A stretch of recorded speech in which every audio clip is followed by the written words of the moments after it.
Hello friends, today we are going to learn our first lecture of foundation in standard 9. Today I don't want to discuss how many chapters that we are going to learn in our standard 9. Neither I want to discuss which topics are there that we have to study. This is the introductory lecture and I want to tell you that why foundation is necessary.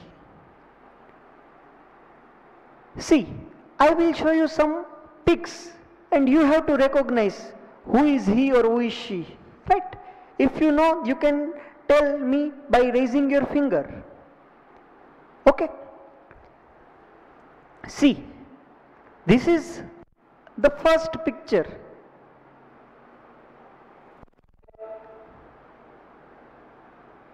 Do you know who is he?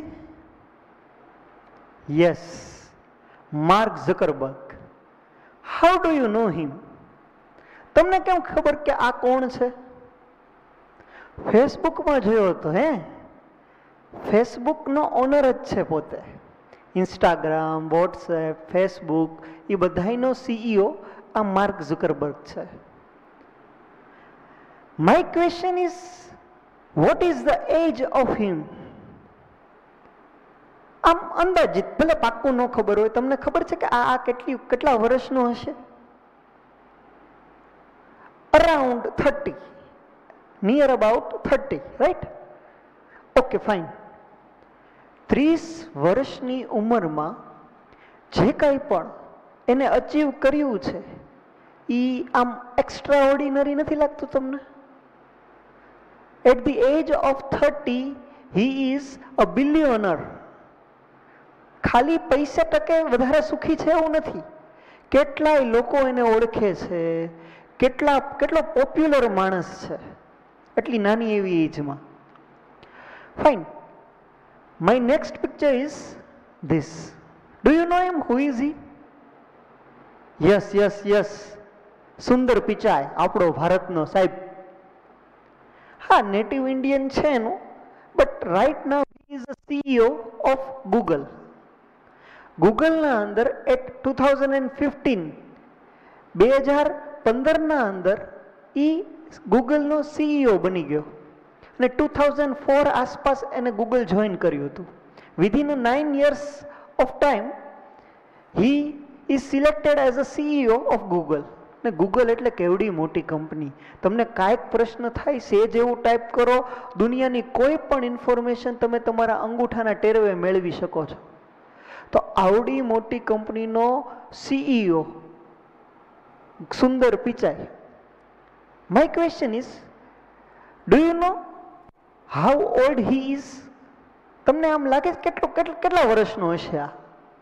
Around 35-40 years. 1972, 1972 આસપાસ એનો જન્મ છે અને 2004માં ગૂગલમાં select થયો તો 2015ની અંદર એ CEO બની ગયો. તો અત્યારે 2020 ચાલી રહ્યું છે, એટલે કે અત્યારની એજ ગણો તો અરાઉન્ડ 48 આસપાસ છે. પણ 15 વર્ષ જવા દો, ગૂગલમાં સિલેક્ટ થયો ત્યારે એની એજ તમે ચેક કરો કે નિયર અબાઉટ 35-36 યરની એજમાં એ ગૂગલના સીઈઓ તરીકે ગૂગલમાં જોઈન થયો હતો. 2015માં એ સીઈઓ તરીકે હતો.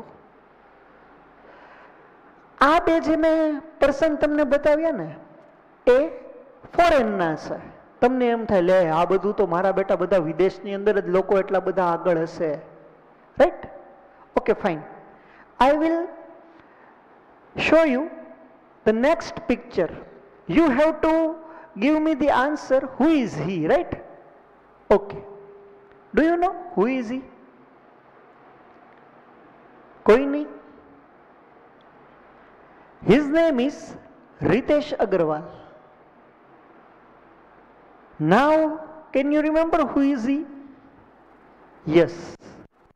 The founder of Oyo Rooms. Oyo Rooms નામ સાંભળ્યું હશે આપણે.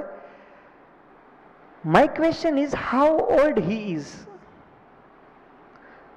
ને આ રિસન્ટ પિક જ છે, એવું નથી કે બહુ પહેલાનો પિક મેં તમને એનો બતાડ્યો હોય. હમણાં લેટેસ્ટ પિક જ છે એનો. તો અરાઉન્ડ 30 years ઓફ એજ. આ ભાઈની ઉંમર 30 વર્ષ આસપાસ છે. 30 વર્ષની ઉંમરમાં એ ઓયો રૂમ્સનો માલિક બની ગયો ને અત્યારે તમને કહું તો ઓયો રૂમ્સ $10,000 બિલિયન ટર્નઓવર કરતી કંપની છે. તો આટલી નાની એજમાં એ અવડા મોટા સ્ટેજ પર પહોંચી ગયો છે. તો વોટ ઇઝ ધ પેરામીટર્સ? એવું તો શું ફેક્ટર છે કે જે આ માણસને આટલી નાની એજમાં આટલી ટ્રીમેન્ડસ સક્સેસ અપાવી દીધી છે? Maybe his foundation is strong. Maybe his ideas are so great. That's why he is right now at that position, which is impossible for everyone. Right? દરેક લોકોને ઓર્ડિનરી પર્સન માટેથી એક અશક્ય વાત જ થઈ જાય છે. એવા સ્ટેજ ઉપર 30 વર્ષની ઉંમરમાં પહોંચી ગયો છે. ઓકે, ઓયો રૂમ્સના માલિક પછી હું તમને આ એક પિક બતાવું છું. જો બે ભાઈ છે પણ હું આની વાત કરું છું specially. His name is Bhavesh Agarwal. Do you know who is he? Bhavesh Agarwal નો? આ બધા એવા ચહેરાઓ છે કે જે આવનારા ફ્યુચરમાં આખી દુનિયામાં પોતાનું નામ કરવાના છે. Right now he is a billionaire. ઘણા બધા પૈસે ટકે ઘણા સુખી સમૃદ્ધ માણસો છે, પણ હજી એ ધીમે ધીમે ધીમે લોકો સુધી એ ફેમસ થતા જાય છે. અને ખુશીની વાત એ છે કે they are Indians. Ritesh Agarwal, Bhavesh Agarwal and many of others like him, those are Indians and he is the CEO of Ola rooms, sorry Oyo cabs. Ola રૂમ્સની વાત કરીએ ને, આ જ ભાઈ છે ને, એ ઓલા કેબ, આપણે ઉબેર કેબ, ઓલા કેબ એવું બધું બોલીએ છીએ, ઓલા કેબનો માલિક આ પોતે. કેટલી એજ લાગે છે તમને? Around 30 to 35 years of age. આટલા વર્ષની ઉંમરમાં તો એ આખી કંપની ચલાવવા માંડ્યો છે. તમને હજી એમ લાગતું છે ને, સાહેબ હજી અમારા તો 30-35 વર્ષ થવા દો, અમે એકાદ બે કંપની હલાવતા હશું તમ તારે. આ તો 30-35 વર્ષ છે ને, અમે તો હજી ખાલી 15 વર્ષના છીએ, અમારા 30 વર્ષ થવા દો પછી તમે અમારો ફોટો દેખાડશો. ઓકે, તમે કેટલા વર્ષના? 14 વર્ષ, 15 વર્ષ, રાઈટ? હવે હું જે ફોટો બતાવું છું ને એને તમે ઓળખી દેજો, right? Do you know who is હી? આપણો ઇન્ડિયાનો તો છે પણ ગુજરાતનો નથી, મહારાષ્ટ્રનો છે. હિઝ નેમ ઇઝ તિલક મહેતા. હવે ખબર પડી તિલક મહેતા તમે કદાચ નામથી ઓળખતા હોય તો નહીં. Actually he is a CEO of one company. આ પણ એક આખી કંપનીનો માલિક છે. Surprised? At the age of 13 વર્ષની ઉંમરમાં આખી કંપની ઈ ભાઈ પોતે ચલાવે છે. Which company? Paper and parcel. Paper and parcel કરીને એક આખી કંપની છે, કંપનીનો માલિક છે આ પોતે. એટ ધી એજ ઓફ 13 વર્ષની ઉંમરમાં. તમારા 14 તો થઈ ગયા ને, હવે તો તમને એમ નથી લાગતું ને કે તમે હજી કંઈક મોટા થવાની રાહ જોવો છો? ને કઈ રીતે કંપની ચલાવે છે? તમે કદાચ ઓલા મહારાષ્ટ્રના અંદર ડિબ્બાવાલા એનું નામ સાંભળ્યું હશે, કે જે સવારથી ઘણા બધા લોકો ઓફિસમાં જોબ પર જતા રહેતા હોય તો એને બપોરનું લંચ ક્યાં કરવું એ એક પ્રોબ્લેમ હોય. કારણ કે લંચ કરે તો કંઈ ગરમ ગરમ ન મળે, એટલા માટે ટિફિન સર્વિસીસ પ્રોવાઈડ કરતી એક આખી, આમ જો ને તો આખું એક ઓર્ગેનાઇઝેશન ચાલે છે જે ડિબ્બાવાલાના નામથી ફેમસ છે. કે ભાઈ વ્હાઈટ કપડાની અંદર હોય, માથે વ્હાઈટ ટોપી હોય, સાથમાં ટિફિન લઈને એ લોકો ટ્રેનની અંદરથી જે જગ્યા હોય એ જગ્યાએ જઈને ટિફિન સર્વિસીસ પૂરી પાડે છે.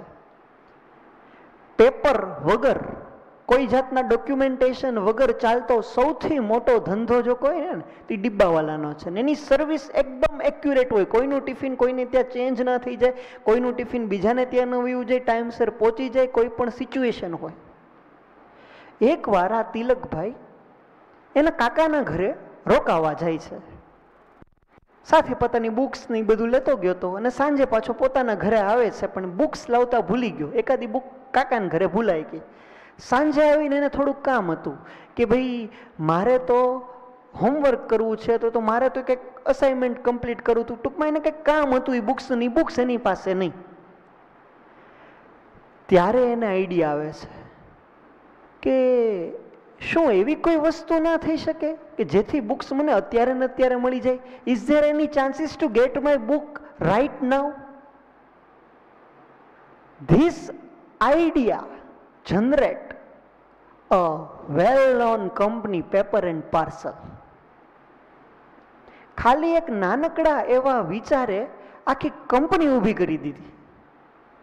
એને વિચાર્યું કે આ તો ઠીક છે, હું એક ભૂલી ગયો છું, આવું તો આખા દિવસમાં કેટલાય લોકો ભૂલી જતા હશે. એને તાત્કાલિક ને તાત્કાલિક જો બધી વસ્તુ જોતી હોય તો કુરિયર સર્વિસીસ 1 દિવસ 1.5 દિવસનો ટાઈમ લગાડે, એના ચાર્જીસ વધારે હોય. તો 4-5 કલાકની અંદર જો કોઈની વસ્તુ મળી જાય ને ચાર્જ પણ ઓછો લે એવું કોઈ થઈ શકે ખરા? પછી એને બધા મુંબઈના ડિબ્બાવાલાનો સંપર્ક કર્યો. એને પૂછ્યું કે તમે ખાલી ફૂડ આઈટમ જ ડિલિવર કરો છો કે એની સાથે સાથે કંઈક આવી બધી વસ્તુઓ પણ ડિલિવર કરશો? ઓલામને તો શું હોય, પૈસા મળતા હોય તો કે હા વાંધો નહીં, અમે આવું ડિલિવર કરશું. અને ભાઈએ પોતે આખી કંપની ખોલી દીધી, paper and parcel. See, age matter નથી કરતી કે તમે કેટલા વર્ષના છો ને તમે તો હજી નાના છો ને તમારે તો હજી મોટું થઈને બધું કરવાનું છે. આવું કંઈ હોતું જ નથી. તમારું માઇન્ડ એટલું કેપેબલ છે કે નહીં કે જે આવા કોઈક વિચારમાંથી પોતે આખી એક કંપની ઊભી કરી શકે અથવા તો આખી દુનિયાને ચેન્જ કરી શકે એવું કોઈ કામ કરી શકે છે ખરા? Is it possible to have that analytical brain at such a short age? Yes. તમે જો ટાઈમની રાહ જોઈને બેઠા રહેશો કે ભાઈ હું મોટો થઈને આ કરીશ, તો તમે ક્યાંય નહીં હાલો. તમારે સમયની રાહ નથી જોવાની, સમયને તમારા સુધી લાવવાનો છે. ની તો જ પોસિબલ છે. જો અત્યારે તમે લોકો જે કંઈ પણ સ્ટડી કરો છો, ઘણી વખત તમને ખુદને જેવા પ્રશ્ન નથી થતા, સર હજી તો હું 9th સ્ટાન્ડર્ડમાં છું, મને શું કામ તમે 11th 12th સાયન્સ રખાવીને બધું એનું બધું 9thમાં ભણાવો છો? અમારે તો અમારું મેથ્સ એટલું મોટું છે, અમારી સાયન્સની બુક એટલી મોટી છે. તમે કોક દી સોશિયોલોજીની બુક તો જોવો, અમારી સોશિયલ સાયન્સની કેવડી મોટી છે, અમારે કેટલું બધું કરવું. ને એ બધું કરતા કરતા તમે પાછું 11th સાયન્સ ભણાવો છો?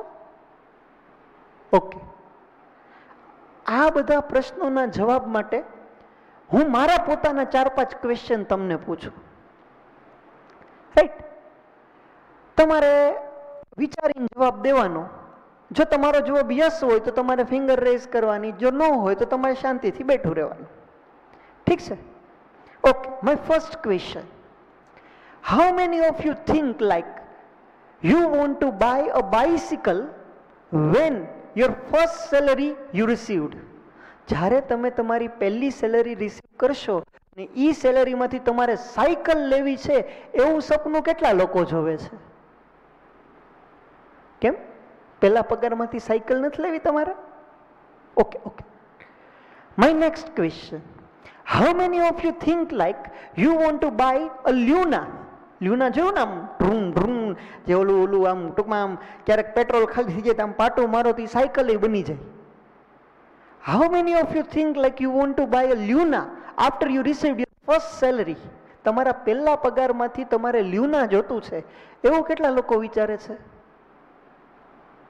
કેમ? સાયકલ કરતા તો સારું નહીં લ્યુના? નહીં? Okay, my third question. How many of you think like you want to buy a motorcycle like a Hero Honda or CBZ or something else from your first salary? તમારા પહેલા પગારમાંથી તમારે આવું જોતું એવા કેટલા લોકો છે જેને CBZ અથવા તો હીરો હોન્ડા સ્પ્લેન્ડર કે એવી કોઈ બાઇક જોતી હોય? છે, થોડા ઘણા છે જેને આ લેવું છે. Okay, how many of you think like you want to buy a car from your first salary? Many of you wants to buy a car after you received your first salary. તો around 15 યરના થશો ત્યારે તમારું 10th grade pass થશે, 17th year ઉપર તમારું 12th grade pass થશે, અને પછીના 4-5 વર્ષ તમારા ગ્રેજ્યુએટ 4 યર એન્જિનિયરિંગ કે જો તમે MBBSમાં એમાં જાઓ તો 5 વર્ષ ગણી લ્યો, તો અરાઉન્ડ 22-23 તો 24 યરના થશો તમે, ત્યારે તમે તમારું ગ્રેજ્યુએશન પાસ કરી લીધું હશે. જો પોસ્ટ ગ્રેજ્યુએશન કરો તો બીજા 2 વર્ષ, એટલે 25 વર્ષની એજ આસપાસ તમારી ફર્સ્ટ સેલરી આવશે. તો 25 યરની એજમાં તમારી ફર્સ્ટ સેલરી તમારા હાથમાં આવે, અને ત્યારે જો તમારે કાર જોતી હોય ને તો અત્યારથી તમારે તમારી મહેનત એટલી બધી કરવી પડશે કે એ સેલરી અવડી મોટી સુટકેસ ભરાઈને થાય એટલી આવે. It is possible, nothing is impossible. કારણ કે 13 વર્ષે જો માણસ કંપની ચલાવી શકતો હોય તો 25 વર્ષે આપણે એવડી સેલરી તો મેળવી જ શકીએ. પણ એ માટેનું જે કંઈ પણ બેઝ, જે કંઈ પણ ફાઉન્ડેશન છે એ તમારું સ્ટ્રોંગ હોવું જોઈએ. That's why we are here to make hour foundation strong, so that in future whenever we faces such kind of situation or such kind of problems, we come through that and we can achieve a lot of success, a tremendous success, right? જો તમારી સફળતા મેળવી હશે તો તમારે લોકોએ અત્યારથી જ કામ કરવું પડશે. ઘણી વખત હજી તમને પ્રશ્ન તો સાહેબ એ બધા કરવો, એ બધી વસ્તુમાં તો અમારે બળ કેટલું કરવું પડે? આટલી નાની ઉંમરમાં 14-15 વર્ષની ઉંમરમાં સવારે અમારું 9thનું બધું ભણવાનું, સાંજે તમે આવા ફાઉન્ડેશનના લેક્ચર રાખો તો અમને તો કેટલું બધું બળ પડે. તમને જે બળ પડે છે ને એ બળ ન પડે એટલે આપણે આપણા ફાઉન્ડેશનના લેક્ચરનું સ્ટાર્ટિંગ જ તે બળ મીન્સ કે ફોર્સથી કરી. Let us discuss about the main theory of our chapter number 1 in foundation, and it is about force. Force is a push or pull which changes or tend to change the state of rest or uniform motion, direction of motion or the shape and size of a body. શું કીધું છે force માટે તમને? તો કે force એ એક એવો push અથવા તો પુલ છે which change or tends to change the state of rest or a uniform motion. Means કે એવી વાત કરે છે કે અગર કોઈ ઓબ્જેક્ટ સ્ટેશનરી છે તો એ સ્ટેશનરી જ રહેવાનો છે until and unless something act on it. તમે જો કંઈક લગાડશો નહીં એના ઉપર તો એ સ્ટેડી હશે તો સ્ટેડી જ રહેશે. if some object moving with constant velocity means it is continuously moving with that until and unless something acted on it. What is that something? That something is force. જ્યાં સુધી તમે force નહીં લગાડો ત્યાં સુધી stationary object stationary જ રહેવાનો છે. કોઈ ઓબ્જેક્ટ મૂવ થતો હશે તે મૂવ જ થયા રાખશે. ઘણી વખત તમને પાછો ક્વેશ્ચન થશે કે સર કોઈ બોલ હોય એ બોલને તમે આમ થ્રો કર્યો, હવે જોજો કોઈ માણસ એ બોલને કાંઈ કરશે નહીં તો એ આગળ જઈને ઊભો રહી જશે. તમને એમ લાગ્યું કે કોઈએ ફોર્સ નથી લગાડ્યો તો એ બોલ ઊભો કેમ રહી ગયો? તમે તો હમણાં મોટે ઉપડે ફાંકા માર્યા ને કે ફોર્સ લાગશે તો જ ઓબ્જેક્ટ ઊભો રહેશે. આમાં ક્યાં ફોર્સ લાગ્યું? એમાં પણ ફોર્સ લાગ્યું ને એ ફોર્સ અર્થે લગાડ્યું પૃથ્વીએ. With the help of friction force, it stops the motion of the ball. ઘર્ષણ બળ ફ્રિક્શન ફોર્સના લીધે થઈને તમારો બોલ ઊભો રહી ગયો. Right? So this is the rule that if a stationary object you have means it is always stationary until and unless some force is acted on it. જ્યાં સુધી બળ નહીં લાગે ત્યાં સુધી સ્થિર ને સ્થિર જ રહેશે. અને કોઈ ઓબ્જેક્ટ મોશન કરે છે તો મોશનમાં જ રહેશે. જો તમારે એનો ઊભો રાખવો હોય તો તમારે સામું ફોર્સ લગાડવું પડશે. કોઈક ઓબ્જેક્ટ મૂવ થતો આવે છે, તમે એને આમ ફોર્સથી ઊભો રાખશો તો જ એ ઊભો રહેશે. Otherwise it is keep on going, A move થયા જ રાખશે. ઘણી વખત ફોર્સથી શું થાય તો કે સ્ટેશનરી ઓબ્જેક્ટમાં મોશન આવી જાય. કોઈ ઓબ્જેક્ટ સ્ટેશનરી છે, માનો કે કોઈ બોલ છે, એનું હું આમ પાટું મારું તો એ સ્ટેશનરી હતો, હવે એ મોશનમાં આવી ગયો. તો પહેલા સ્ટેશનરી, હવે મોશન કેમ? બીકોઝ મેં ફોર્સ એપ્લાય કર્યો. સેમ કે ભાઈ અગર કોઈક ઓબ્જેક્ટ મોશનમાં છે, મારે એને સ્ટેશનરી કરવું છે તો એ મારે ફોર્સ લગાડવું પડશે. ઘણી વખત મારે મોશનમાં ન લાવવું હોય કે સ્ટોપય ન કરવું હોય, મારે સાઇઝ ચેન્જ કરવી. સપોઝ કે આ કંઈક બોલ છે, હું એને આમ દબાવી નાખું, ફૂલ પ્રેસ કરી નાખું તો પોસિબલ છે કે એનો શેપ ચેન્જ થઈ જાય. આવી કેટલા પણ ઓબ્જેક્ટ આપણી આજુબાજુમાં હોય છે જેને તમે ફોર્સ આપવાથી એનો શેપ ચેન્જ કરી નાખો છો. ઘણી વખત તમારે ખાલી ડિરેક્શન ચેન્જ કરવાની છે. ઓલા ઘણા મૂવી નથી આવતું, સામેથી ઓલો વિલન દોડતો આવતો હોય, ઓલો હીરો ખાલી આમ કરીને આમ કરે ને એટલે દોડતો હોય આમ, એની મોશન આમ થાય છે, પણ એને આમ કર્યું એટલે ભાઈ આમ વયા ગયા. 2-3 ખોખા પાડીને ભાઈ પડે. તો એ શું થયું? ડિરેક્શન ચેન્જ થઈ. How the direction changes? By applying some external force, and that external force is the main thing which is changes the direction, changes the state of rest, changes the uniform motion, changes the shape or size. That force is responsible for that. અગર તમારે તમારા object માટે તમારા ઓબ્જેક્ટની state of situation, suppose કે એ સ્થિર ઊભો છે, એ સ્ટેશનરી છે, એને તમારે મોશનમાં લાવવો છે કે મોશનમાં છે એને સ્ટેશનરી કરવો છે કે એની ડિરેક્શન ચેન્જ કરવી છે કે એનો શેપ ચેન્જ કરવો છે કે એની સાઇઝ ચેન્જ કરવી છે. સો જો આમાંથી કાંઈ પણ તમારે કરવું છે તો તમારે બહારથી એક્સટર્નલ ફોર્સ આપવું પડશે. Right? So this is all about forces. There are so many types of forces. ફોર્સની પણ થોડીક ટાઈપ હોય છે. એમાંથી કેટલાક લોકો આવું હોય છે ભાઈ કે ભાઈ ફોર્સીસના જનરલી 2 ટાઈપ્સ હોય. એક છે કોન્ટેક્ટ ફોર્સ, એક છે નોન કોન્ટેક્ટ ફોર્સ. કોન્ટેક્ટ ફોર્સમાં કેવું હોય ખબર? ફોર્સ એપ્લાય કરવા માટે કોન્ટેક્ટ થવો નેસેસરી છે. નોન કોન્ટેક્ટ ફોર્સમાં ફોર્સ એપ્લાય કરવા માટે કોન્ટેક્ટ જરૂરી નથી. Like magnetic force. તમે ઓલા ચુંબક લાવ્યા છો ખરો, ઉપર આમ 2 ચુંબક નાખે એવો અવાજ એવા રાખે. તો એ 2 ચુંબક શું છે? જે 2 મેગ્નેટ તમારી પાસે છે એ 2ને તો તમે આમ થ્રો કર્યા હતા, પણ તોય એરની અંદર જઈને એ 2 એકબીજા સાથે એટ્રેક્ટ થઈ ગયા. એ એટ્રેક્ટ થઈ ગયા મીન્સ વોટ? કે એક અહીંયા હતો, એક અહીંયા હતો, તો એ 2 એટ્રેક્ટ થઈ ગયા. મતલબ કે એ 2 વચ્ચે એટ્રેક્ટિવ ફોર્સ લાગ્યો. એ એટ્રેક્ટિવ ફોર્સ તમે ચેક કરો, કોઈ જાતનો કોન્ટેક્ટ નથી, વચ્ચે તો એર હતી. એ 2 પોતે ને પોતે એકબીજા તરફ, એ બંને ફોર્સ એકબીજા તરફ પોતે ને પોતે લાગી ગયા. તો એ જે છે એ છે નોન કોન્ટેક્ટ ફોર્સ. એમાં મેગ્નેટિક ફોર્સ પણ આવી શકે છે. આવું તમે 12th સાયન્સની અંદર ઇલેક્ટ્રિક ફોર્સ વિશે પણ શીખશો.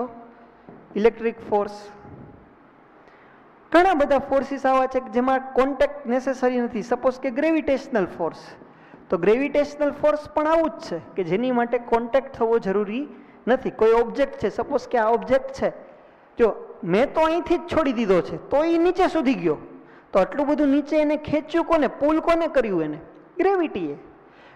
મેં આમ તમે કે એવું જોયું કે ભાઈ પૃથ્વીમાંથી આમ હાથ બહાર આવ્યો હોય ને એને લઈ ગયું હોય? No. Still it is attracting towards the earth. Why? Because gravitational force is responsible for that. So these are non-contact type of force.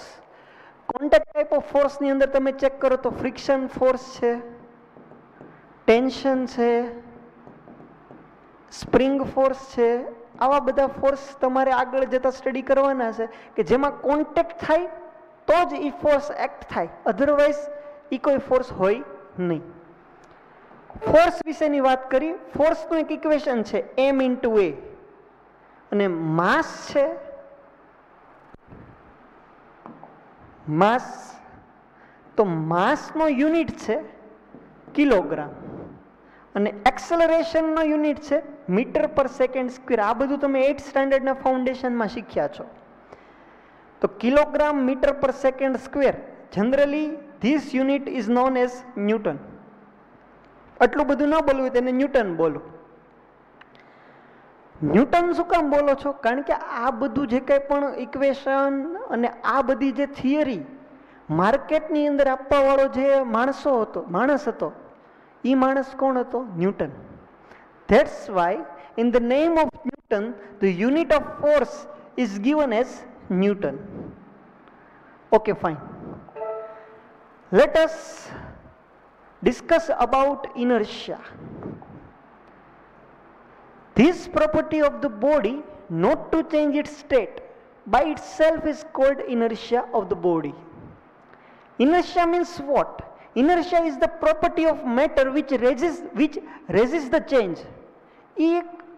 Matter means કે કોઈ mass possess કરતી હોય એવી કોઈ body. તો કે body પોતાનું જે કંઈ પણ સ્ટેટ છે એ રેઝિસ્ટ કરે.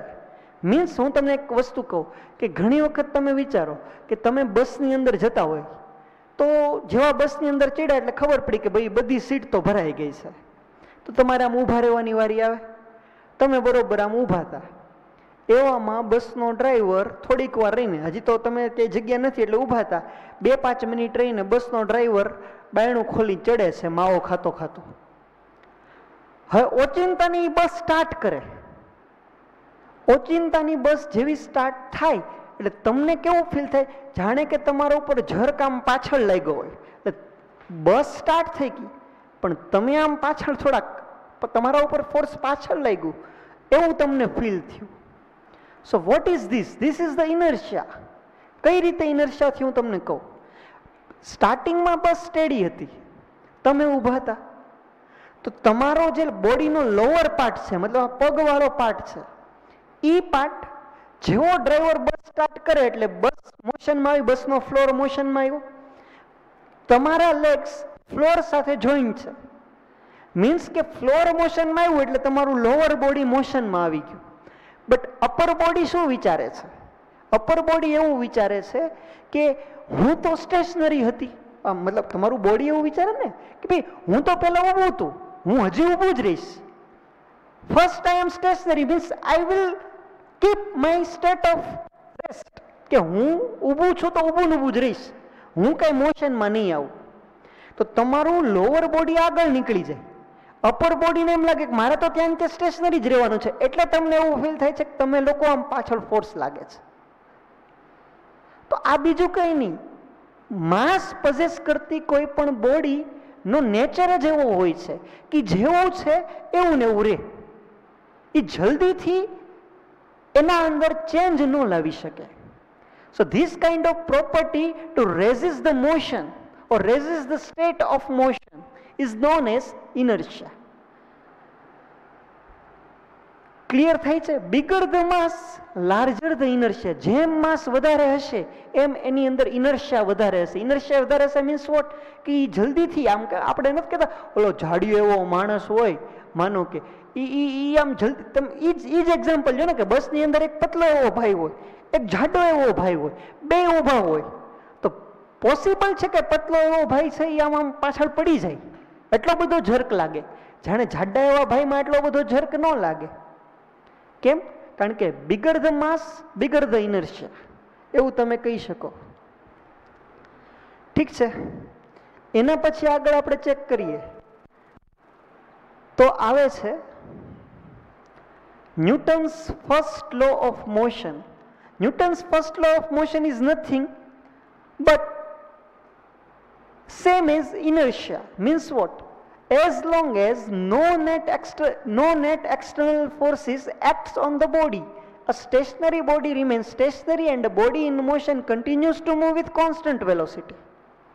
જો સેમ વસ્તુ ઇનર્શિયામાં જેવું થયું એવું જ થયું કે ભાઈ જ્યાં સુધી તમે તમારા ઓબ્જેક્ટ ઉપર નેટ એક્સટર્નલ ફોર્સ નહીં લગાડો ત્યાં સુધી સ્ટેશનરી ઓબ્જેક્ટ સ્ટેશનરી જ રહેશે, અને અગર કોઈ ઓબ્જેક્ટ કોન્સ્ટન્ટ વેલોસિટીથી મૂવ થતું હશે તે કોન્સ્ટન્ટ વેલોસિટીથી મૂવ થયા રાખશે. It gives the definition of force. Newton's first law gives us the definition of force. જો ઈ જ થયું ને, અગર કોઈ ઓબ્જેક્ટ તમારી પાસે છે એ સ્ટેશનરી છે, મીન્સ એ સ્ટેશનરી રહેશે ક્યાં સુધી? until and unless something is act on it. What is that something? That something is nothing but the force, right? તો it gives the definition of force કે તમે કંઈક લગાડશો નહીં ત્યાં સુધી કંઈ થશે નહીં. અગર એ મોશનમાં હશે તો મોશનમાં રહેશે, અગર એ સ્ટેશનરી છે તો સ્ટેશનરી રહેશે. સ્ટેશનરીને મોશનમાં લાવવું હશે તો તમારે કંઈક કરવું પડશે. કંઈક શું કરવું પડશે? તો કે ફોર્સ લગાડવું પડશે.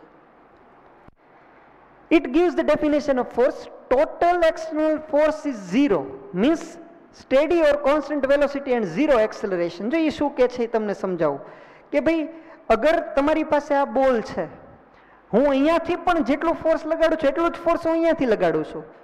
તમને એમ લાગે છે કે આ બોડી ઉપર ફોર્સ લાગે છે, still this ball is not moving. Why? Because equal and opposite force are acted on it. Means કે net external force is what? Zero. કોઈ જાતનું નેટ ફોર્સ નથી લાગતો. અહીંથી જેટલું લાગ્યું એટલું જ અહીંથી લાગ્યું. ફર્સ્ટ લો એવું કહે છે કે જ્યાં સુધી નેટ એક્સટર્નલ ફોર્સ નહીં લાગે ત્યાં સુધી સ્ટેશનરી ઓબ્જેક્ટ સ્ટેશનરી રહેશે, મોશનમાં જે ઓબ્જેક્ટ હશે એ મોશનમાં રહેશે. ક્લિયર થાય છે? ફર્સ્ટ લો એ ઇનર્શિયા જેવું જ છે. થોડું ઘણું ડિસ્ક્રાઇબ જે કર્યું છે એ એના વર્ડિંગ્સ છે એ તમારે યાદ રાખવાના. અહીંયા એવું કીધું છે કે total external force is zero, means steady or constant velocity. C, હમણાં તમે એક ઇક્વેશન જોયું, force is equal two mass into acceleration. Net force is zero, means this is zero. It means mass into acceleration is zero. These are the two quantities whose multiplication is zero, means either this is zero or this is zero. But mass is one body and it is not zero. જો અગર તમે કોઈ ઓબ્જેક્ટની વાત કરતા હો તેની પાસે માસ તો હોવાનું જ છે, મીન્સ કે આ ઝીરો પોસિબલ નથી, નકર તો તમે કઈ બોડીની વાત કરો છો? So if multiplication of mass and acceleration is zero, means acceleration is zero. Acceleration zero છે એનો મતલબ શું થયું કે તમને એ પણ ખબર છે કે 8th ગ્રેડની અંદર તમે આવું ફાઉન્ડેશનમાં શીખ્યા હતા કે acceleration means what? Final velocity minus initial velocity upon time. Acceleration zero means what? કે આ ન્યુમરેટર ઝીરો થવું જોઈએ. ન્યુમરેટર ઝીરો થવું મીન્સ ઝીરો થવું જોઈએ મીન્સ વોટ? ફાઇનલ વેલોસિટી અને ઇનિશિયલ વેલોસિટી ઇક્વલ થવી જોઈએ, મીન્સ કે વેલોસિટીમાં ચેન્જ જ નથી થતો, વેલોસિટી સેમ રહે. પહેલા જે વેલોસિટી છે એ જ પછી વેલોસિટી છે, મીન્સ કે velocity constant. So if someone is saying that total external force is zero, means you have to understand that the acceleration is zero and the motion whatever is happening it is with constant velocity, right? So જે કંઈ પણ વાતચીત આપણે કરતા જઈએ છીએ એ બધાનું માઇન્ડમાં એક નોટ ડાઉન કરતા જજો કે ભાઈ આપણે સ્ટાર્ટિંગથી કેટલી વાત કરી. તો પહેલી વહેલી જે વાત કરી એ આપણે ફોર્સ વિશે કરી કે ભાઈ what is force. Than after we have discussed what is inertia, and then after we are discussing about Newton's first law. Now we are going to study what is momentum. Momentum, P is equal to mv. m means what? Kilogram. Velocity નો જે unit છે એ શું છે? Metre પર second. આપણે આગળ એવું check કર્યું હતું કે બીજો કિલોગ્રામ મીટર પર સેકન્ડ સ્ક્વેર હશે તો તમે એને ન્યૂટન કહેશો. અહીંયા કિલોગ્રામ મીટર પર સેકન્ડ છે, સેકન્ડ સ્ક્વેર નથી, એટલે ઉપર નીચે તમે સેકન્ડ સેકન્ડ વડે મલ્ટીપ્લાય કરો. અલ્ટિમેટલી ડેટા ઇઝ સેમ, પણ મારું જે ફોર્મ છે એને જો આવું કરી નાખ્યું, કિલોગ્રામ મીટર પર સેકન્ડ સ્ક્વેર. આ બધું કાઢીને એની બદલે હું શું પુટ કરી શકું? ન્યૂટન, અને બાજુમાં સેકન્ડ તો હતું જ તે. So the unit of momentum is what? Either it is kilogram meter per second or it is Newton into second. But I want to tell you what is momentum, why it is necessary, why force is not sufficient. તમે વાત તો force થી કરી હતી, તો force ની વાતો કરતા હતા તો મોમેન્ટમ નામની ક્વોન્ટિટી લાવવાની શું જરૂર પડી તમારે? એક એક્ઝામ્પલ આપો. બાઇસિકલ છે જે 10 km/h ની સ્પીડમાં મારી તરફ આવે છે, સામે એક બસ છે જે 10 km/h ની સ્પીડમાં મારી તરફ આવે છે. તો સાયકલ 10 km/h થી મારી સાથે ભટકાશે. સેમ ઇઝ બસ પણ મારી સાથે 10 km/h ની સ્પીડમાં આવીને ભટકાય છે. તો તમને શું લાગે છે, મને વધારે હાર્મ કોણ કરશે? સાયકલ વધારે હાર્મ કરી શકશે કે બસ વધારે હાર્મ કરી શકશે? ડેફિનેટલી બસ. બસના લીધે મને વધારે નુકસાન થાય છે. કેમ? બીકોઝ બસ પોઝેસીસ સો મચ માસ. બસ પાસે ઘણું બધું માસ છે, and due to that it harms more than the bicycle. કે ભાઈ સાયકલ કરતાં બસ વધારે મને નુકસાન પહોંચાડે છે, કેમ કે એની પાસે માસ વધારે છે. ઓકે, અગર માસનો જ ઇસ્યુ હોય તો હું થોડુંક વધારે આમ બીજું એક્ઝામ્પલ લો. સપોઝ આ બાજુ પણ મારી પાસે બસ છે, આ બાજુ પણ મારી પાસે બસ છે. લેફ્ટ સાઈડ વાળી બસ 10 km/h થી મોશન કરતી કરતી આવે છે અને મારી સાથે ભટકાય છે, અને રાઈટ સાઈડ વાળી બસ 100 km/h થી મારી તરફ આવે છે અને મારી સાથે ભટકાય છે. રાજી થવામાં તમારું હગું કાંઈ નથી થવાનું. તમને તેમ કે હાલો સાહેબ ભૂલી ગયા, ફાઉન્ડેશન બંધ. ડેફિનેટલી કે ભાઈ 100 km/h થી જે બસ આવે છે એ મારી સાથે ભટકાય તો આમ ઉલી જાય સાહેબ, એમ જ કહીએ કોણ તમે. ઓલામાં એટલું બધું નુકસાન ન થાય, કદાચ મને થોડું ઘણું વાગે, પણ આમાં તો હું હા ઉલી જ જાઉં. તો હવે તમે તમારું રીઝન શું આપશો કે આ બાજુવાળી બસનું માસ વધારે હતું? એમ બસ તો બે સેમ જ હતી. So this time velocity is important. કે આ વખતે આ બસ કરતા આ બસની વેલોસિટી વધારે છે એટલે મને વધારે નુકસાન ગયું, કારણ કે એ જે મારી સાથે જે ફોર્સથી ભટકાય છે એ ફોર્સથી આ નથી ભટકાતું. હલો, તો બે વસ્તુ ઇમ્પોર્ટન્ટ છે, માસ પણ ઇમ્પોર્ટન્ટ છે, વેલોસિટી પણ ઇમ્પોર્ટન્ટ છે. સો માસ અને વેલોસિટી બે ઉપર ડિપેન્ડન્ટ હોય એવી એક ક્વોન્ટિટીને તમે લોકોએ ડિફાઇન કરી અને જેનું નામ તમે આપ્યું momentum.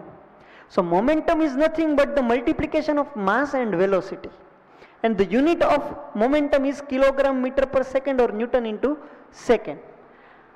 Now let us discuss about the second law of Newton. What is the first law? પહેલો law શું હતો કે ભાઈ અગર કોઈ ઓબ્જેક્ટ સ્ટેશનરી છે તો એ સ્ટેશનરી રહેશે, અગર કોઈ મોશનમાં છે તો એ મોશનમાં રહેશે. This is the first law. And first law gives the definition of force. Second law gives the magnitude of force. Second law થી તમને એ પણ ખબર પડશે કે કેટલું ફોર્સ નેસેસરી છે. સપોઝ કે સામેથી 10 km/h થી કોઈ સાયકલ આવે છે ને એ સાયકલને મારે ઊભી રાખી દેવી છે. સાયકલને તમારે ઊભી રાખી દેવી છે અને સેમ 10 km/h થી બસ આવે છે અને એ બસને તમારે ઊભી રાખી દેવી છે. હલો, ટાઈમ ફિક્સ કરી દો કે ભાઈ ગમે એ થાય 5 સેકન્ડમાં તમારે સાયકલને ઊભી રાખી દેવાની, અને ગમે એ થાય 5 સેકન્ડમાં તમારે બસને ઊભી રાખી દેવાની. તો હવે વિચારો 10 km/h થી જે કંઈ પણ સાયકલ આવે છે એને ઊભી રાખી દેવી હોય 5 સેકન્ડમાં, અને મારે જે કંઈ પણ કરવું પડે એની કરતાં બસ જે 10 km/h થી આવે છે એને મારે ઊભી રાખી દેવી હોય, તો અહીંયા જે કંઈ કર્યું તો એની કરતાં આ સાઈડ વધારે કંઈક વધારે એપ્લાય કરવું પડશે. તો આ વખતે શું થયું, તમે કંઈક એપ્લાય કરો છો એનું અમાઉન્ટ મેટર કર્યું. તો અહીંયા આગળ જે હતું એ જે ફોર્સ હતું, મતલબ કે જે અમાઉન્ટ તમારે જોવે છે એ અમાઉન્ટ શેની માટે જોવે છે, તો કે initially cycle possess some mass and it possess some velocity, means initially bicycle has some initial momentum. તમારી સાયકલ પાસે સ્ટાર્ટિંગમાં કંઈક શરૂઆતમાં પોતાનું મોમેન્ટમ હશે, એ મોમેન્ટમ ચેન્જ કર્યું તમે. કઈ રીતે? તમે સાયકલને રેસ્ટ ઉપર લાવી દીધી, મીન્સ કે વેલોસિટી 0 થઈ ગઈ, મીન્સ કે ફાઇનલ મોમેન્ટમ તમારું ચેન્જ થઈ ગયું. સ્ટાર્ટિંગમાં કંઈક ઇનિશિયલ મોમેન્ટમ છે, એમાંથી ફાઇનલ મોમેન્ટમ 0 કરવું હોય તો તમારે જે કંઈ પણ એપ્લાય કરવું પડ્યું એ શું એપ્લાય કરવું પડ્યું? તો force. So now you can give the exact formula for the force, and it is the rate of change of momentum of a body is equal to the resultant external force acting on it, and this change is in the direction of the force. This is the law of second, Newton's second law. આમાં શું વાત કરી કે ભાઈ તમારે જે momentum change કરવું છે, સ્ટાર્ટિંગમાં કંઈક મોમેન્ટમ છે, એન્ડમાં કંઈક મોમેન્ટમ છે, ને એ મોમેન્ટમ ચેન્જ કરવામાં જે ટાઈમ લીધો એ તો rate of change of momentum, rate of change of momentum means what? कि भाई delta p means what? p means momentum. momentum માં change કરવો છે પણ કેટલા ટાઈમમાં? so this is known as rate of change of momentum, कि भाई change in momentum per time. so this is known as force. F is nothing but delta p upon delta t. delta p means what? Final momentum minus initial momentum upon delta t. delta t means what? Time. Final momentum means what? Mass. Final mass into final velocity minus initial mass and initial velocity upon delta t. ઘણી વખત માસ એકનું એક હોય, જેમ કે આપણા કેસમાં જો પહેલા સાયકલ જ હતી ને પછી ઊભી રાખી ત્યારે એ સાયકલ જ છે. ઘણી વખત માસ કોન્સ્ટન્ટ રહે પણ સાયકલ માટે વેલોસિટી પહેલા કાંઈક હતી ને પછી કાંઈક થઈ ગઈ. તો માસ સેમ હોય તો m2 m1 લખવાની જરૂર નથી, તમે આમ m લખી નાખો તોય ચાલે. mv2 minus mv1 upon delta t. સો અલ્ટિમેટલી m કોમન નીકળશે તો m v2 minus v1 upon t. સો આ બધી ફોર્મ્યુલા કોની માટેની થઈ? ફોર્સ માટેની. આ પણ ફોર્સ જ છે, આ પણ ફોર્સ જ છે, આ પણ ફોર્સ જ છે, ને આ રીતે ફોર્સ જ છે. So F means what? dp by dt. ઘણી વખત dp બાય dt ની બદલે તમે આમ બોલો delta p upon delta t તો પણ ચાલે, dp અપોન dt બોલો તો પણ ચાલે. અને જો આ તો શું થઈ ગયું? v2 minus v1. v2 minus v1 means what? Change in velocity per time. This is nothing but the acceleration. So F is equal to what? Mass into acceleration. So ultimately આ ફોર્મ્યુલામાંથી જ આ ફોર્મ્યુલા આવ્યું છે. કઈ રીતે આવ્યું છે મેં તમને અહીંયા ડિસ્ક્રાઇબ કર્યું, રાઈટ? ઠીક છે, આ બધી વસ્તુ યાદ રહે ના રહે એ એટલું બધું ઇમ્પોર્ટન્ટ નથી, પણ હું તમારા લોકો માટે એક વખત વ્યવસ્થિત બધી ફોર્મ્યુલા લખી નાખું કે ભાઈ F is what? dp by dt. dp means what? delta p upon delta t. delta p means what? m v2 minus m v1 upon delta t. अगर मास सेम है तो v2 minus v1 upon delta t, but this is what? Change in velocity per time, so this is mass into acceleration. So F is equal to what? ma. तो आ रीते तमे आखू formula derive कर्यु. So this is nothing but the second law of Newton's first law ની અંદર કંઈક લગાડવું પડે. એ કંઈક શું લગાડવું પડે? તો કે ફોર્સ. સેકન્ડ લો ની અંદર તમારે કોઈક મોમેન્ટમ ચેન્જ કરવું છે, એ માટે કેટલું લગાડવું પડશે, ધેટ ઇઝ ફોર્સ. ઓલામાં શું લગાડ્યું, આમાં કેટલું લગાડ્યું, એની અંદર ખાલી તમને ડેફિનેશન ખબર પડે કે ભાઈ તમે ફોર્સ લગાડશો તો કંઈક સ્ટેટ ચેન્જ થશે. આની અંદર એ ફોર્સ કેટલું લગાડશો તો કેટલા ટાઈમમાં થયું એ બધું તમને ખબર પડી શકે. So this second law gives us the value of force, right? આમાં પણ એ જ બધી વાત કરી છે, ઠીક છે? ઇમ્પલ્સ ઓફ ફોર્સ તમે હમણાં જે ઇક્વેશન ભણ્યા કે ભાઈ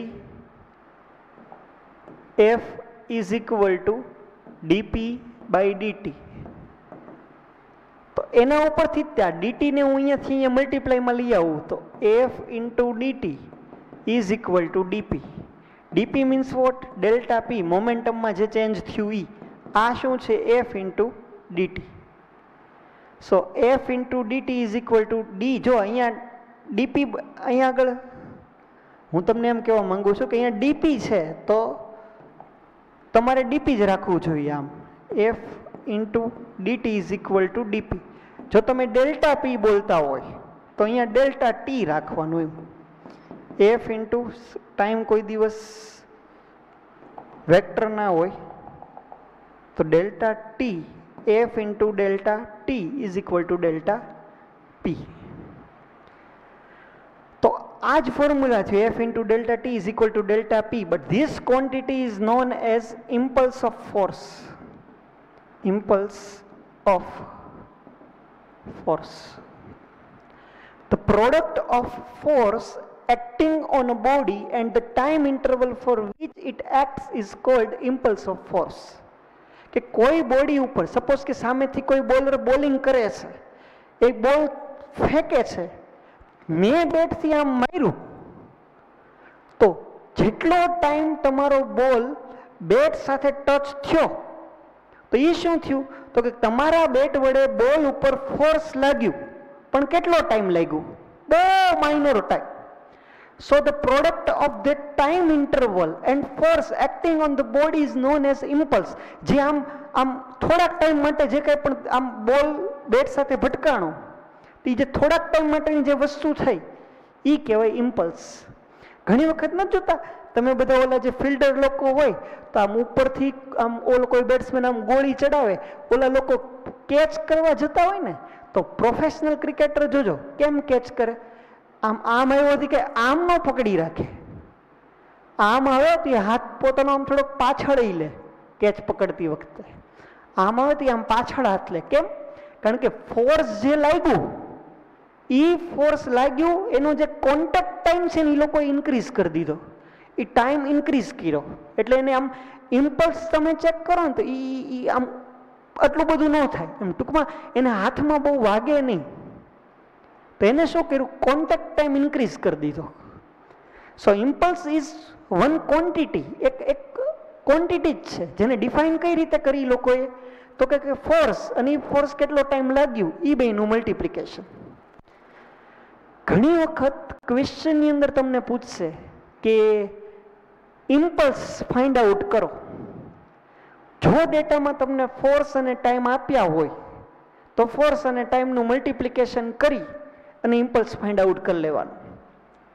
પણ ઘણી વખત ડેટામાં તમને ફોર્સ અને ટાઈમ નહીં આપે, તમને એમ કહેશે કે એક ઓબ્જેક્ટ છે જેનું માસ આટલું છે, જેની સ્ટાર્ટિંગ વેલોસિટી આટલી હતી, ફાઇનલ વેલોસિટી આટલી હતી, હવે ઇમ્પલ્સ કયો. સો આ વખતે તમે આ ફોર્મ્યુલા યુઝ ન કરી શકો, આ ફોર્મ્યુલા યુઝ કરી શકો. Delta P is nothing but M v2 minus v1. Hello, M v2 minus M v1. M v is momentum, final momentum minus initial momentum. This is nothing but the impulse, right? So change in momentum is nothing but the impulse. તો ડેટાની અંદર તમને કઈ કઈ વસ્તુ આપી છે એના આધારે તમે તમારો આન્સર ફાઇન્ડ આઉટ કરી શકો છો. So this is all about the second law of Newton and impulse of force. Now I would like to discuss about Newton's third law of motion. તો ન્યૂટનના થર્ડ લોમાં આપ બધાને ખબર છે કે ન્યૂટને એના થર્ડ લો ની અંદર શું વાત કરી હતી. ફર્સ્ટ લોમાં શું વાત કરી હતી? ફર્સ્ટ લોમાં એને એવું કીધું હતું કે અગર કોઈ ઓબ્જેક્ટ સ્ટેશનરી છે તો સ્ટેશનરી રહેશે, મોશનમાં છે તો મોશનમાં રહેશે. ક્યાં સુધી? જ્યાં સુધી ફોર્સ લાગશે નહીં ત્યાં સુધી. ફોર્સ કેવું? તો કે નેટ ફોર્સ લાગવું જોઈએ. સેકન્ડ લોમાં કેવી વાત કરી હતી? સેકન્ડ લોમાં એવી વાત કરી હતી કે rate of change of momentum is known as applied force. કે ભાઈ મોમેન્ટમમાં જે કંઈ પણ ચેન્જ થાય છે with respect to time, this is known as force. Third લોની અંદર એવું વાત કરે છે, વાત ન્યૂટને કરી હતી અને ન્યૂટનના એક્ઝેક્ટ વર્ડિંગ કહું શું હતા? ન્યૂટને એના થર્ડ લોમાં એવું કીધું હતું કે for every action there is equal and opposite reaction. તમે કાંઈ પણ એક્શન કરો એનું રિએક્શન હોય ને હોય જ. અહીંયા આગળ જોઈને લખ્યું છે two every action there is always equal and opposite reaction. Forces are produced only in pairs. Forces હંમેશા પેરમાં જ પ્રોડ્યુસ થાય. And the forces in a pair are equal in magnitude and opposite in direction. એવો possible જ નથી કે એક force એકલું અટલું હોય, એનું સામું રિએક્શન લાગ્યું જ હોય. સપોઝ કે કોઈક છોકરો આવે અને હું એને આમ જોરથી લાફો મારું, પછી એના મન થાય એ મને લાફો માર દે હમો. So what is action and what is reaction? મેં એને લાફો માર્યો એ એક્શન, એને મને લાફો માર્યો એ રિએક્શન. જો તમે આવું વિચારતા હોય તો યુ આર રોંગ. મેં એને લાફો માર્યો એ એક્શન, એને મને લાફો માર્યો એ રિએક્શન, એ વાત ખોટી છે. કેમ? કારણ કે જેવો મેં લાફો માર્યો તો મારો હાથ એના ગાલને ટચ થાય તો એના લીધે, લાફાના લીધે મારા હાથમાં ત્યાં તમરી ઉપડે. તમરીને શું કહો તમે ઇંગ્લિશમાં? આમ ઠીક છે, જે કહેતા હોય. મેં આમ લાફો માર્યો એને વાગ્યું, સામે મારા હાથને વાગ્યું છે. સો મેં કર્યું એક્શન, તો એના લીધે જે મારા હાથમાં તમરી બોલી રિએક્શન છે, એને મને માર્યું એ રિએક્શન નથી. Forces are always produced in pair. તમે લાફો મારો એટલી પેર થઈ ગઈ. મેં એને માર્યું, એના ગાલે મને માર્યું, પણ મારો હાથ એટલો સ્ટ્રોંગ છે કે એના ગાલ દ્વારા મને જેટલું વાગ્યું એ મારો હાથ સહન કરી શકે છે, પણ મારા હાથથી જેટલું ફોર્સ એના ગાલને લાગ્યું એનું ગાલ સહન નથી કરી શકતો. See, action and reaction are same in magnitude. એ બે ઇક્વલ જ હોય. તમે એમ ન કહી શકો કે તમારા હાથથી એના ગાલને વધારે માર્યું ને એના ગાલે બિચારા કે તમારા હાથને ઓછું માર્યું. No. According to Newton's third law, action and reactions are same in magnitude. મારા હાથે જેટલું ફોર્સ લગાડ્યું એના ગાલ ઉપર એટલું જ ફોર્સ એના ગાલે મારા હાથ ઉપર લગાડ્યું, પણ મારો હાથ એ પેન સહન કરી શકે છે, એનો ગાલ નથી સહન કરી શકતો, એટલે એને વાગે છે. કાલ સવારે બે છોકરા તમે કોઈક બાંધતા હોય ને તો ફરિયાદ લઈને નહીં આવતા, એ સાહેબ આને મને માર્યું. પૂરું થઈ ગયું ભાઈ. અકોર્ડિંગ ટુ ન્યૂટન્સ થર્ડ લો, એના હાથે તમને માર્યું તો તમે પણ એને સામે મારી જ દીધું હોય. એમ નહીં સાહેબ, એને મને પેલા માર્યું. This is also wrong. તમે ચેક કરો. જો આ બોલ છે, એને હું આમ નીચે આમ ભટકાડું છું તે પાછો આવે છે, પછી હું આમ જોરથી ભટકાડું છું તે જોરથી પાછો આવે છે. તો હું જેવું એક્શન રાખીશ એવું રિએક્શન થાય છે. અને તમને એમ હોય કે એક્શન રિએક્શન માં એક્શન પહેલા થતું હોય રિએક્શન પછી થતું હોય, તે વાત ખોટી છે. તમે ચેક કરો. આ બોલ અહીંયા બોર્ડ સાથે ભટકાય છે. તમે ચેક કરો, બોલ અને બોર્ડ એ બેમાં પહેલા કોણ ભટકાણું? બે સાથે જ ભટકાય ને. જે કંઈ પણ કોલિઝન થાય છે એ સેમ ટાઈમ પર થાય છે બે માટે. બોર્ડ અને બોલ બંને એકબીજા સાથે સેમ ટાઈમ પર ભટકાય છે. એટલે you cannot decide what is action and what is reaction. Means you can call each force as action and each force as a reaction. Once you called action means the other one is reaction. તમે જેને action કહેતા હોય એને તમે action કહી શકો છો, તમારે જેને રિએક્શન કહેવું હોય એને તમે રિએક્શન કહી શકો છો. પણ એક્શન અને રિએક્શન સાથે જ થાય. એક્શન અને રિએક્શન કોઈ દિવસ એક બોડી ઉપર ન આવે. બોલ દિવાલ સાથે ભટકાય છે તો બોલ દિવાલ સાથે ભટકાય, એ બોલ દિવાલ સાથે ભટકાણું એને જો તમે એક્શન કહેતા હોય તો દિવાલ બોલને સામું પાછું ફોર્સ લગાડ, એ તમારે રિએક્શન કહેવું પડે. તો એક્શન દિવાલ ઉપર લાગ્યું, રિએક્શન બોલ ઉપર લાગ્યું. સો એક્શન અને રિએક્શન કોઈ દી સેમ ઓબ્જેક્ટ ઉપર ના લાગતા હોય, એ અલગ અલગ ઓબ્જેક્ટ ઉપર લાગતા. હા, એ મેગ્નિટ્યુડ વાઇઝ સેમ હોય છે, ડિરેક્શન વાઇઝ એક્ઝેક્ટલી અપોઝિટ હશે. So this is all about Newton's third law. અને હજી તમને કહું, આમ તમને થતું હશે ને કે ભાઈ ન્યૂટન્સ થર્ડ લોમાં શું છે, તો કે every action has equal and opposite reaction. Mahabharat વખતેની વાત કહું કે તમને બધાને ખબર છે કે there is a kind of wedding of Draupadi. દ્રૌપદીના વેડિંગ છે ને કે આમ સ્વયંવર ટાઈપના હતા કે ભાઈ દેશ વિદેશથી ઘણા બધા રાજાઓ એપ્લાય કરવા આવ્યા હતા કે ભાઈ મારે દ્રૌપદી સાથે લગ્ન કરવા છે. But there is a situation in which you have to crack something and then after you can able to marry Draupadi. જો તમારે દ્રૌપદી સાથે લગ્ન કરવા હોય તો એક ટાઈપની ટેસ્ટ તમારે આપવી પડે. એ ટેસ્ટમાં કેવું હતું કે એક આમ ધનુષ, બરાબર, કે ભાઈ એરો એન્ડ બો, તમે જે ધનુષ બાણ કહો છો એ ધનુષ અહીંયા આમ પડેલું હોય,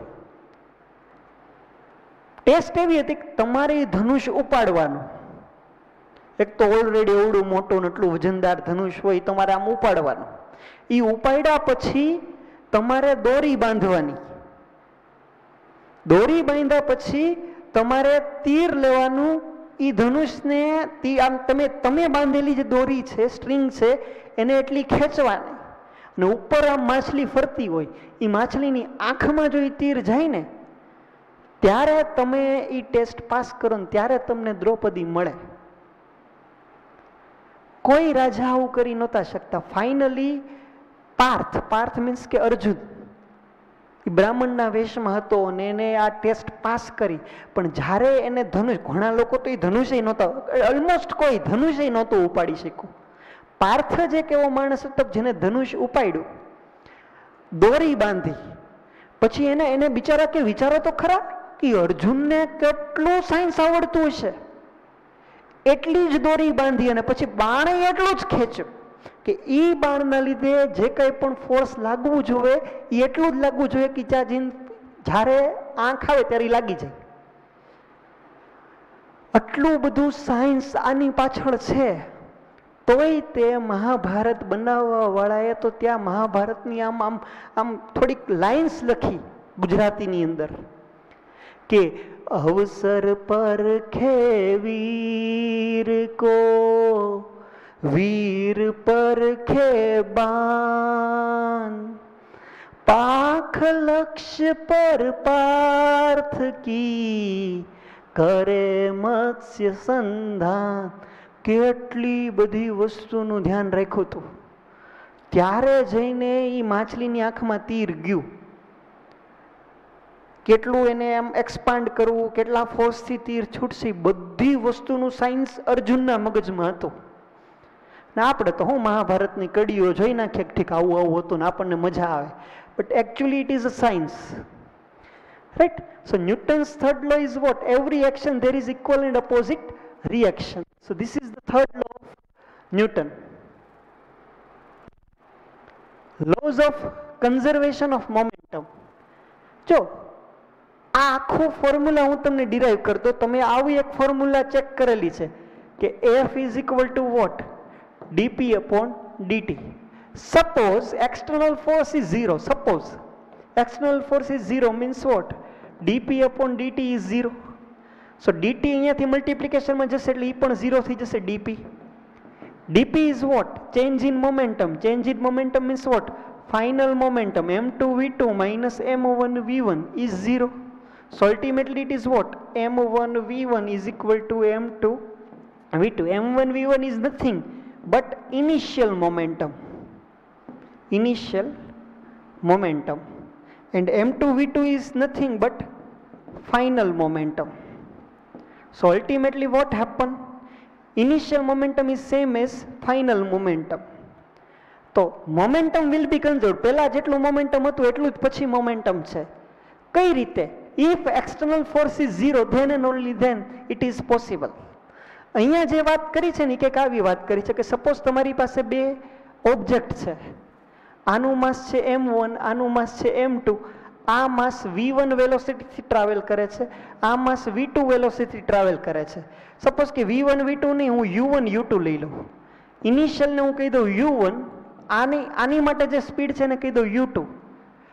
આમ ટ્રાવેલ કરતા કરતા માનો કે બે એકબીજા સાથે ભટકાય અને પાછા એની ડિરેક્શનમાં આગળ ગયા રાખે તો કોલિઝન થાય. આફ્ટર કોલિઝન આનું માસ તો એ જ રહે m1, આનું માસ પણ એ જ રહે, પણ આની ફાઇનલ વેલોસિટી કઈ થઈ જાય v1, આની ફાઇનલ વેલોસિટી કઈ થઈ જાય v2.